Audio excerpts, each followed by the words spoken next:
రాత్రి పడుకోలేడు. అన్ని వాళ్ళ అమ్మ పోలికలే. చా కొద్దిగా మనశ్శాంతి లేకుండా పోతుంది. పొద్దున్నే పేపర్ మీద వచ్చేసాడు. పోస్తాడు గాని ఇదిగో ఏంటి నా పోలికలా? మొదలెట్టావు. ఏమండి రాజన్ గారు, మీరు చెప్పండి. ఇది నా పోలికని, ఇది దాని పోలికని. నేను రోజు కొడలేనండి. ఎంతకీ ఎవరి పోలిక మీరు చెప్పండి. నేను చెప్పండి, చెప్తే కొంపలు ఎందుకు? సుమ్మా సుమ్మ పిల్లవాంటి కదా. అడే సుమ్మా రప్పా. ఇదిగో భాగ్యం గారు, ఆ భక్త ప్రహ్లాద క్యాసెట్ ఇస్తే పార్ట్ 2 ఇస్తాను. భలే టైంకి వచ్చావయ్యా, పట్టుకోవా. ఇదిగో నిన్ను ముక్కడగాలి, ఇటు రావయ్యా. నేనేం మాట్లాడండి బాబు, నాకు అర్జెంట్గా పని ఉంది, నేను వస్తాను. అబ్బా సైకిల్ అలా జారేసేలా రావయ్యా, నిన్ను మాట్లాడగాలి. వద్దండి బాబు, నన్ను ఇబ్బంది పెట్టకండి ప్లీజ్. ఇదిగో ముద్దుగా అడిగినప్పుడు రావాలి మరి. అది కాదండి. రావయ్యా.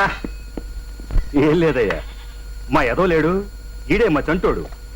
ఈడి పోలికలు మా భాగ్యాన్ని అని నేను, నాయని మా భాగ్యం. ఇద్దరం కొట్టుకు చేస్తున్నాం అనుకో. తీరా పెద్ద మనిషి లేడు, అదే ఆ అరువోడు. ఆయన అడిగితే బ్రష్ నోట్లో పెట్టుకుని ముసిముసి నవ్వులు నవ్వుతాడు తప్ప నిజం చెప్పడం లేదు. నువ్వు కరెక్ట్ అయ్యా, నువ్వైనా చెప్పవయ్యా.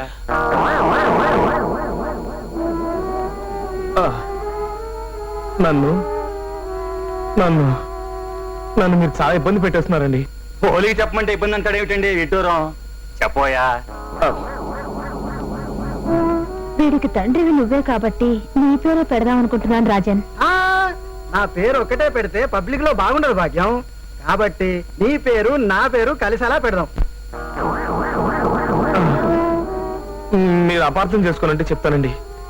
భాగ్యం గారు మీరు కూడా అబ్బా చెప్పవయ్యా. అబే ఏం లేదండి, మీ బాచిగాడు మీ పోలిక కాదు. మరి మీ భాగ్యం గారి పోలిక అంతకంటే కాదు. మరి ఎవరి పోలిక?